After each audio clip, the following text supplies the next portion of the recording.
Hi everyone, I'm Subhashish Sahu, Head of Marketing at FinFlow. Welcome to the third episode of our podcast series AI in Finance, a podcast where we explore how AI is transforming finance teams and reshaping the way the office of the CFO functions. I'm really excited to have Elaine M. Nowak with us today. We have worked in the past at High Radius, I think few years back, and she's been a great mentor to me as well. And I'm really grateful that I'm able to have this conversation with her today. So currently, she's the senior director of product marketing at Auditoria.ai, and she brings over 3 decades of experience in product innovation, marketing, and management. And I think she has been at the forefront of AI discussions long before it actually became a buzzword like today. And I really can't wait to dive into her insights. Decades. Now you're giving away how old I am. But yeah, it's been a long career, and I started out in right, and Yeah. that's where when I first started out, and Hmm. coming from a psychology degree, right, and I even got my Yeah. master's in art therapy, and so I think even having a Hmm. psychology background gives you sort of an advantage when you're doing marketing because it is all about getting to the mindset. How do you understand your buyer? How do you build your That's true. personas? So all that kind of feeds in together. And then Hmm. yeah, over the course of my career, I kind of moved Correct. through different kinds of marketing roles. I've been at smaller companies where I did marketing from end to end, right? So from ideation all the way through to execution, from concept to actual where you're doing the work or providing the deliverables or executing the campaigns.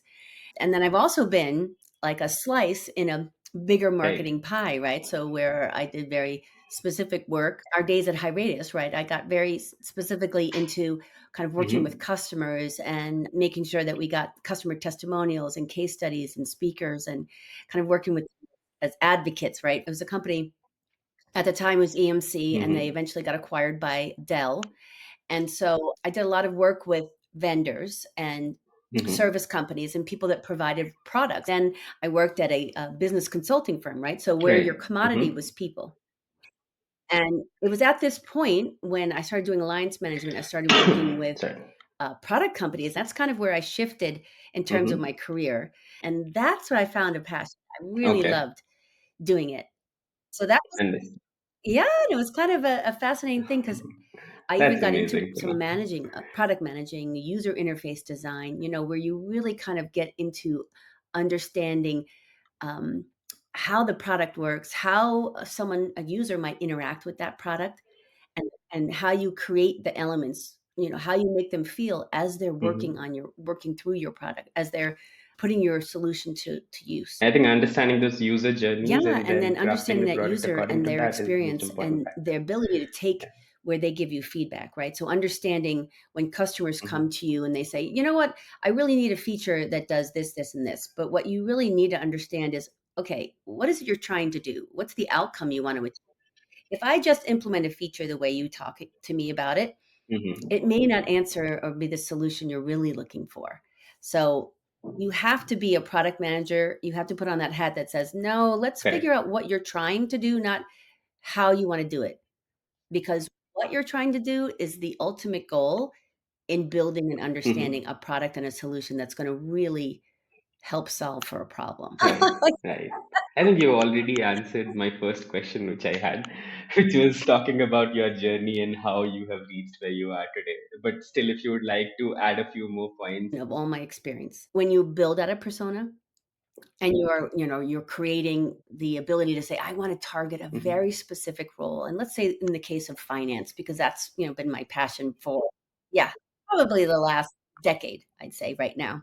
Right. And Yeah. when we think about that, okay, there's a different message you need to give to the C-level person. The CFO at an organization or the chief revenue officer has different things that they want to track and manage. They want to understand how you're going to affect their growth and expansion, how you're going to affect their bottom line, right? The message you have to deliver, right, and craft, it's got to be very specific Right. to Right. that person's role. And then when you look at the department head, right, the person that's actually Yeah. running the department, whether it's the AP manager or the AR manager, right? In that case, that role is going to have different things they're going to want to track and measure. They're going to want to capture their KPIs, their metrics. They want to measure things going to help them propel their department forward, right? They're going to reach their objectives and goals. They have outcomes that they want to deliver, right? Yeah. Do things faster, do things more efficiently, be more accurate. And all that rolls up to the bigger goals of the organization. Correct. Correct. So that messaging, that Yeah. persona, how we deliver that product marketing information to them is going to be slightly Hmm. different. And then, of course, you have the user role, right? The down and Yep. dirty, the person who actually uses your Yeah. product, the person who actually sits at the keyboard and logs into your system and uses your Right. solution, right? And their problems are going to be very immediate, right? They want to get things done faster. They want to improve their productivity. They want to be able to do their work. Hmm. They want it to be easier, right? They want to be able to make updates and do the work and do all of this in such a way Yep. that it helps their day-to-day lives. So that's a different message. Yeah, I think even at the product marketing function that we are trying to build at FinFlow, right? We focus on one thing called as metrics that matter. And Mhm. metrics that matter differ for every persona, as you rightly pointed out. A CFO would probably look at a very high level business metric, which could be a DSO, because that is something that gives him or her an indication as to how the business is performing. But for someone who probably is an AR manager, would probably just be bothered about the collections efficiency rate of their personal team, right?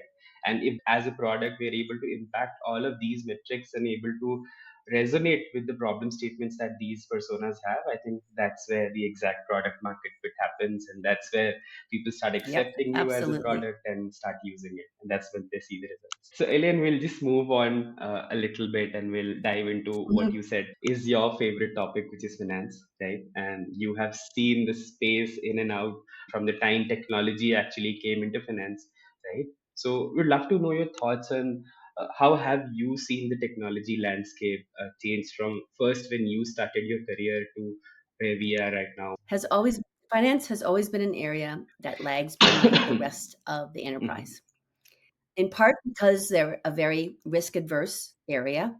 mhm. They're working Okay. with numbers, right? They're working with very sensitive data. They're working with Mhm. data that Right. needs to be highly secure. Right.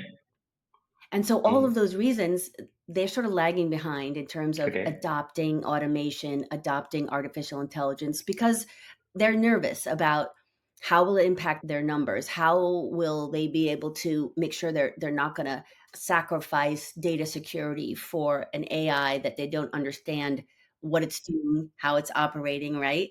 Making sure that they have that insight Right. into the explainability, the trust, the knowing what the AI is reading, where it's getting its data, and how it's creating the outputs that it provides. So I think back they were still doing Mhm. spreadsheets, and even now I'm always surprised to see organizations that are still have paper invoices or paper checks, and it's kind of shocking, but there's still a huge number of organizations that Yeah. are accepting that or sending those out.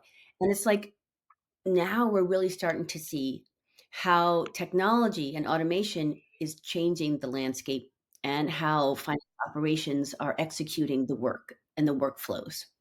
Right. So I think there's that piece to it where we're going away from the Yep. spreadsheets. We're Yep. finally starting to see that, okay, macros, which were mini apps inside Excel that were executing on your behalf. Now it's become so much more sophisticated, Yeah. and the ability to put automation in place for the finance team is of incredible importance. Correct. That's really where we're going to see the expansion of how the office of the CFO is going to be elevated, how it's going to move them from a position of, well, it used to be the custodians Correct. of the money. And now, yeah, you get automation. Now they're playing a much more Yeah. strategic Yeah. role in the organization to say, hey, we're going to make recommendations. Now that we've got automation and we're getting a better insight into our data, we're able to make better decisions for the organization. Now we're elevating the role Yeah. of the CFO, the role of the finance teams and the finance Correct. departments. And that's what I see too. Another thing that I really think Yeah. is sort of making it more advancements in finance is this ability to connect systems. I think automation's also going to help, and artificial intelligence is going to Yeah. give them better insights and also tie in information that might be in different systems of record. So even if your data resides in a billing Correct. system over Yep. here, and then you're working with an ERP over here, or maybe you even have a system that's specific for your industry, like a transportation logistics, or maybe it's something within the healthcare that's very specific to the work you're doing within your industry. I think AI is going to be able to bring together data that's in all these different Yep. systems and provide teams greater insight into what is happening in their organization, in the finance department in particular. Exactly. Yeah. Another point that I would like to add is, as you said, because now with the help of technology, with the help of these new age softwares which are able to connect systems together, what's happening is one point is that obviously they are being connected together, so the flow of information is seamless. Secondly, now that the teams do not have to spend time on all these mundane, repetitive tasks, right, which they used to do before, they actually have the time to sit Yeah. back and look at the insights and then take better decisions, right, which is something that was not existing probably a Right. decade back when systems did not talk to each other. Now, because with the advancement of technology like artificial intelligence, it is able to read through the systems and just give in insights that can be directly consumed by the end user, as well as insights which are actionable, because that is where the magic happens, and that is where companies and finance teams actually start seeing that value. So yeah, an amazing answer. Would love to dig a little bit Mhm. deeper into the same question. As we said, right, we have seen technology progress through the years, right? Finance has been a domain which is related to numbers, so people are very stringent on the rules of the technology that they use. How do you think this psychology has changed over the years? There have been so many new software, so many new systems that have evolved, and right now, what I have been seeing from my conversations with all these different finance leaders is that finance has become the new space where technology adoption is kind of the highest because they see the value that it is driving it. So, Yeah, I how would you think like to we answer this finally point and moved add your from views? What do you think? AI and automation and technology, a nice to have, to a need to have. It's no longer, "Oh, Yeah, yeah, I think it would be great if I could, absolutely, absolutely. remove Yeah. the admin work, but I just don't have the time now." What we're seeing Hmm. is AI is now on the budget lines. It's part of an initiative. Yeah. Almost every organization is talking about, "How do we get AI embedded in our technology Correct. stack? How do we get AI workflows Yeah. embedded in how we're executing Correct. operations within finance?" And so I think you hit on part of that was removing that mundane Correct. administrative work. I Correct. mean, let's be honest, right? We're going to remove that boring, mundane, repetitive work that people don't want to do anyway. Yeah. And the automation is going to help those organizations Correct. elevate, Yes. like you said, to become more strategic. We are really seeing an uptick in AI based projects for Yep. finance. And I think because AI is Mm-hmm. finally able to handle some of the Yep. more complex work that's being done in the finance departments, right? We're at the brink of the ability of AI to really kind of work Correct. in like things like forecasting and being able to identify patterns, right? I think another big step in terms of how AI is helping finance teams is in fraud detection, right? And risk mitigation. And so you've got technology now that can Yeah. see patterns and really delve into vast amounts of data in record time, way, way faster than Mm-hmm. any human ever could. So the AI can process it quickly. It can do a better job of identifying Yeah. Yeah. anomalies, of finding areas that they can elevate to the human to say, "Hey, you need to check this out. I'm going to recommend you look at this particular. I think this might be a fraudulent invoice. I think this might be a duplicate payment."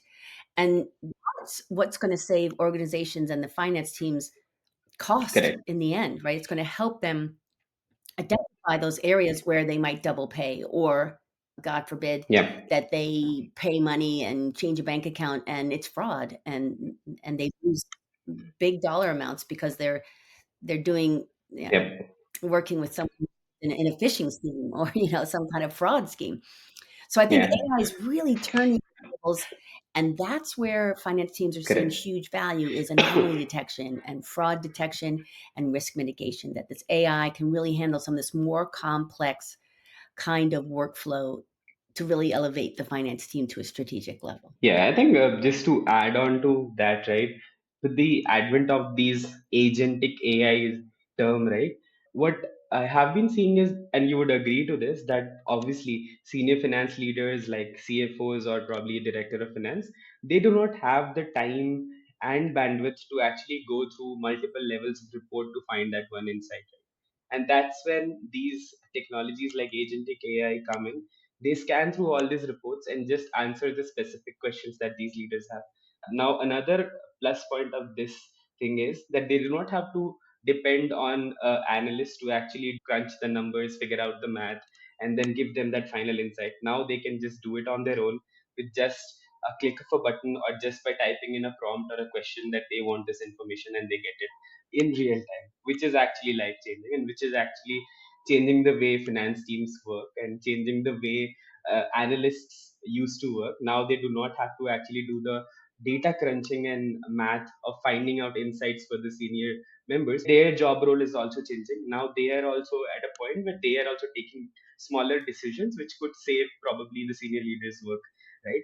And with this thing coming in, and with this the advancement of technology that is coming in, there are so many areas within the entire finance ecosystem which is changing, right? As you have already pointed out so many examples, we'd love to just take a dig into one thing which is very specific, because that's the space Inflow operates in, and I'm sure auditory AI also has a part of it that operates in the function of invoice to cash, and specifically in the accounts receivable space.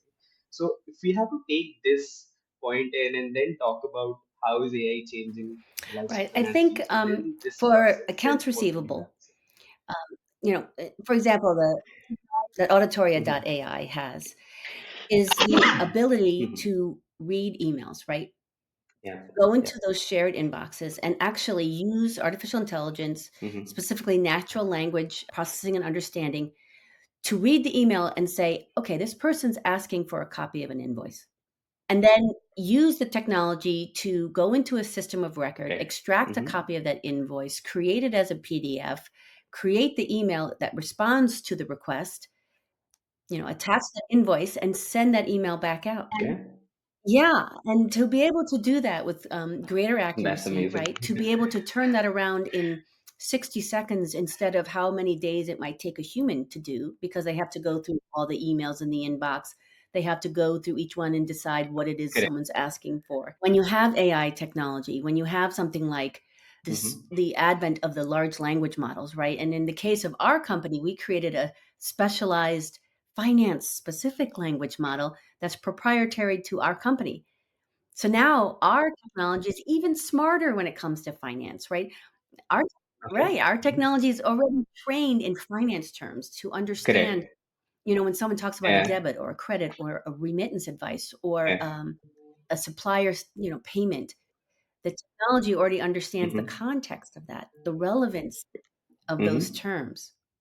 And I think that's another advantage Yep. in accounts receivable, that now you don't have to go through your inbox the way you used to be. And technology will be able to do that. I think Yep. another area where we're seeing Correct. Correct. technology for AR is things like collections, right? So the ability of automated workflows Mhm. sending out notifications, right? On a cadence that's very tailored to Yep. specific segments of your customer base. Technology can help you Absolutely. automate Yep. that, I would right? And agree. Yeah. in getting those invoices out in a more timely manner on a cadence where it's like, if it's a very good customer, you might send just one notification the day before it's due. If it's someone you know is a slow pay, right? The cadence can be much more often, Right. reminders that come in. Yeah. We even had a customer that went from their typical payments were 5 days late to a week early. So you consider their DSO, right? Mhm. The change Oh, in those, amazing. whatever days that is in Yeah. terms of math, right? I think 10-day swing, Yeah. right? It's a huge savings for organizations if you're bringing money in Yep. faster. And not Yep. only that, because the AI is collecting all that data, it's giving even greater insights into what your cash position is, right? Yes. If the AI knows the money coming in and the money going out, and you can see that Yes. in a much Correct. much more quickly and much more in-depth fashion, that's going to make your organization much more nimble to be able to make decisions. Well, okay, Mhm. now can I expand here? Do I need to, take out more loans here? What can I do in terms of the money I need to reinvest in my organization, because I have a better handle of when money's coming in and what money is going out. right? Correct. I think with the point that you said, right, in terms of the data that we have and then finance teams being able to take better decisions with it, that ties back to the point that with AR, the other aspect which Yes. is very keyed in is credit decisioning, right? Now, when we know the buyer payment behavior, we are able to reflect that onto the credit score of a particular company, which Right. again ties back to the collection workflows that you talked about. And when all of these systems actually are talking to each other, that's when the best finance functions are formed. And that's when the entire thing starts becoming Yes, autonomous and autonomous you do and not have dynamic, to right? look So back at it again the and ability of that again. Right. AI to Yeah. see, okay, well now this particular Exactly. customer has been late a Exactly. number of times over the course of a year. And all of a sudden, does that it feeds back as a mechanism to Correct. say, hey, maybe we Correct. need to reevaluate the extension of credit that we're giving that particular organization. That ability to be able to again have that depth of Right. understanding Right. and that context is just of tremendous value to organizations to be able to and make a switch, right? Hmm. And change up something according to the data Exactly. now. Better decision making, right? The bottom line. Correct. And this is something for which they do not have to do anything at all. It is just a system that is doing it for them and they just take actions based on that, right? And that kind of changes everything. I think another point that I would like to add in terms of the applications is obviously the way AI is able to detect the disputes that are happening, right? Whether or not it's a valid dispute, whether or not we what the customer is claiming is actually accurate. I think with the use case that you mentioned with Auditoria, AI being able to read through emails and then go ahead and look through the database and then make that file in. I think this that same use case can also be given into the disputes resolution piece. Now, let's say that someone went ahead and said that the pricing is wrong for this line item, right?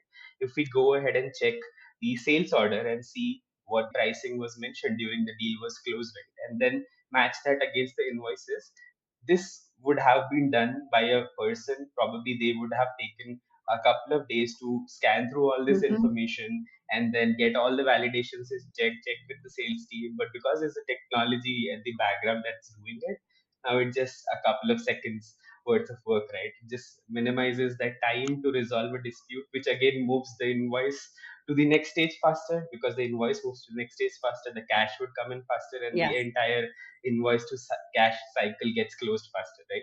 So just small Yeah. little And again, advancements, and if I that put just that on the makes a flip lot of side, I know we're difference. talking about AR, but on the AP side, it's the same thing. Yeah. When those invoices are coming Hmm. in and the ability to check it against your Correct. contracts, the ability to check it against your POs Yep. and have the technology determined. So it's great on the AR side and Absolutely. it's also great on the AP side. Same thing. And when you can reconcile. I would agree. Yes. And I think also when there is a tech that is doing it, which has been tested through multiple layers of training, right? The probability of errors happening also reduces because whenever there is a human involved, there is always that Right. probability that an error could happen because it's just a human error that's happening, right? But with technology, that factor gets eliminated. And then that also saves a lot of dollars in not making an error, right? So that's Yeah. another But point I do that's say, obviously as worth much as talking about. we talk about autonomous finance and the ability of straight through processing and execution of AI, Hmm. I always think we'll need the human. You always have to have the human oversight. You know, the Yeah, human in the that's loop is what's absolutely the true. popular Yeah. phrase nowadays. But it is Yeah. important. And, I think part of Yep. what we do at Auditoria too is allow the human to do a little bit of that AI training on the fly. So pretty much, when our smart bots extract information, let's say Okay. from an Hmm. email, and they tie it to a record in the system, and they create this email and it's a draft, and then the human has the opportunity to say, well, Yeah. in this organization, we do it this way, and because there was machine learning embedded in the technology, it can pick up that pointer, that hint, as we call Correct. them, that the human provides, and Yeah. it Yeah. learns, right? Yeah. And then it gets better, and the next time it knows how to Hmm. process that. And so the human Yeah. oversight, I still think is super important. We'll never lose the Correct. human judgment, the ability to build relationships, all that is super important still. And so Absolutely. technology is Yeah. great. Yeah, as a teammate, as we love to Yeah. say, Yeah. like, hey, it's Correct. I helping think you the do your job. Mhm. It's not going to take over your job. Yeah, exactly. I think technology can always do the operations the best, but when it comes to decision making, I don't think it can ever beat humans, because when humans take a decision, it's not only based on data. There are so many other factors that come in, right? The relationship with Correct. the customer, because that is something that's very difficult for the technology to understand, right? That is something that only a human can understand. The rapport that you have with the customer, the way they have been responding to you over different forms of communication, right? Though when these things have to come in, I think Yeah, that's the point when I couldn't there is agree no more. replacement Yeah. to human decision making. I think we've kind of covered majority of the crux of this conversation, but uh, there are just a couple more questions. Like the second last question is, we've talked about all the opportunities that we have seen in AI so far, right? What has happened so far. But if you would have to talk about what you think are the big opportunities that lie within AI in finance, and are there any areas or any industries to be specific where you think AI has still been untapped and but has a significant Yeah, potential I to grow in think future? Are there one of any the areas biggest that you areas, can and I comment? don't think that AI has cracked the nut just yet, is in financial planning and analysis, and it's in forecasting and Mm-hmm. scenario. What Okay. I've seen and heard from AI technology to Okay. date Mm-hmm. is that it can do a great job of projecting, right, based on historical data that you feed into it as a system, based on maybe other factors that it sees. It can project for you and help you forecast. But what happens is every time you put, even if Right. you do the same input, it forecasts differently each time.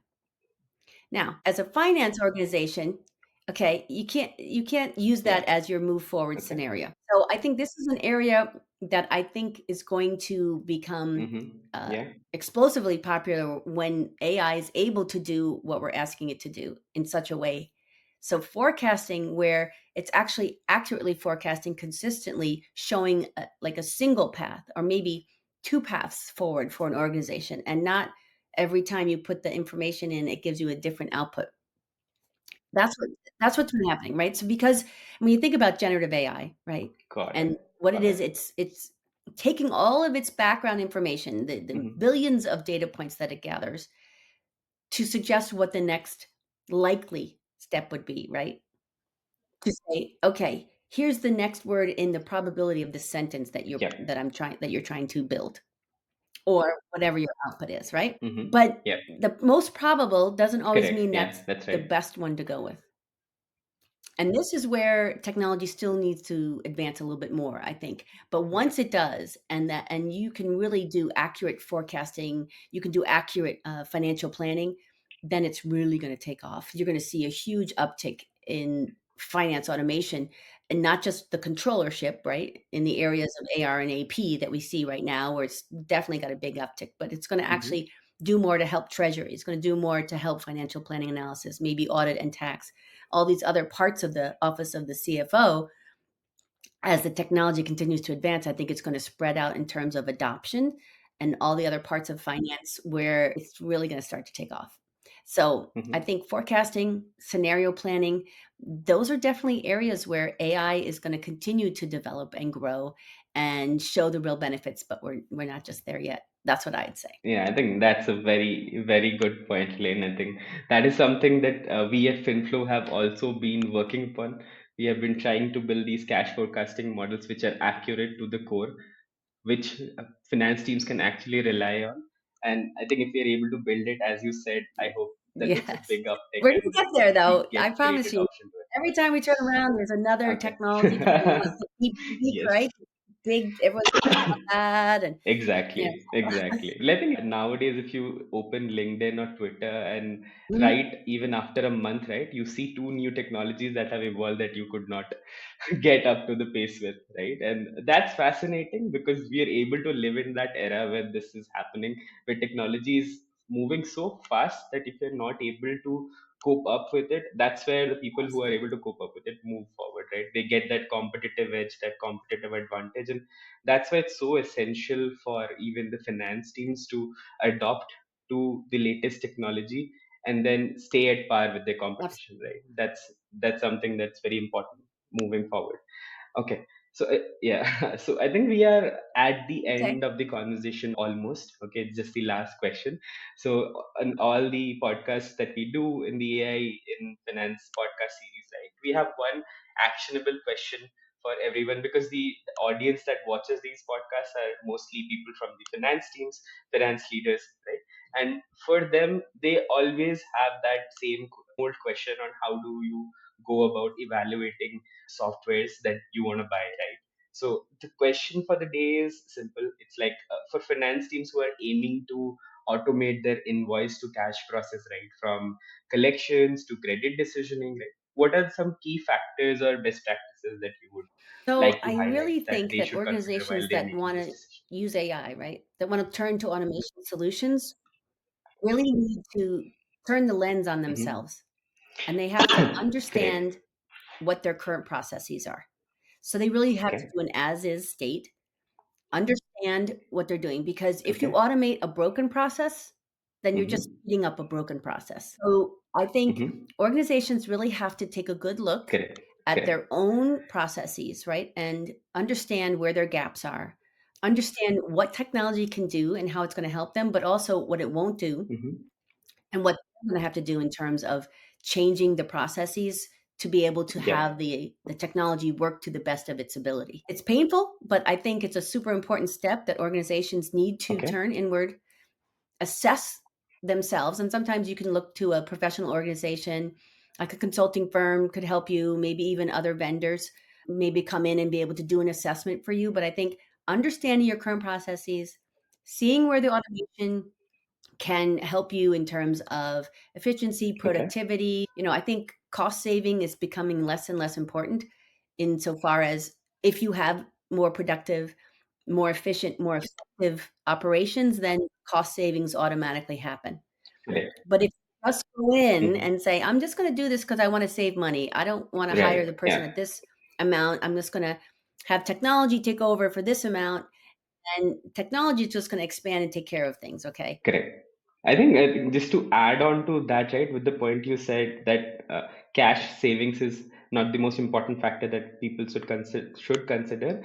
It's because if you are Yes, able to exactly. impact your cash flows, I think cash savings would automatically happen. And if you're able to onboard a technology that is able to increase your cash inflows, I think you don't have to worry about cash savings because that's already being taken care of, right? So yeah, this has been an amazing conversation, Elaine. Yeah, It was lovely speaking to you after so many years. It was personally a very good discussion for me, and I'm sure the audience would love this. So yeah, we are kind of at the end of this episode. Thank you for tuning in. This was the third episode of AI in Finance podcast. There's so thank many you. more episodes that are coming in. Stay tuned. Thank you so Bye. much. Have a good day.